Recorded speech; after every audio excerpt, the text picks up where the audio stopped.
کیا آپ جانتے ہیں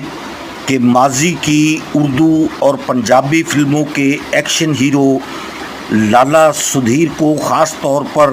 جنگ آزادی کے موضوع پر بننے والی فلموں میں کیوں کاسٹ کیا جاتا تھا اور ایسی فلموں میں وہ روٹین سے ہٹ کر جذباتی کردار نگاری کرتے ہوئے کیوں دکھائی دیتے تھے؟ آپ کو بتاتے چلیں کہ تقسیم ہند سے پہلے بغاوت کے جرم میں برطانوی فوج نے لالا سدھیر کے والد کو پھانسی دے دی تھی، جس کا غم و غصہ اور انتقام سدھیر کے چہرے اور باڈی موومنٹ سے سلور سکرین پر بھرپور انداز میں اس طرح نظر آتا رہا کہ اس پر حقیقت کا گمان ہوا کرتا تھا۔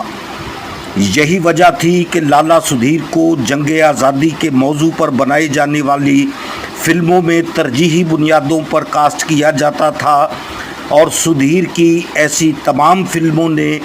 باکس آفس پر شاندار کامیابی حاصل کی۔ لالا سدھیر کی ایکشن اداکاری اور جذباتی کردار نگاری سے معلوم ہوتا ہے کہ ان کے اندرونی جذبات کیا تھے، اور جب بھی انہیں برطانوی سامراج کے خلاف بننے والی فلموں میں کاسٹ کیا جاتا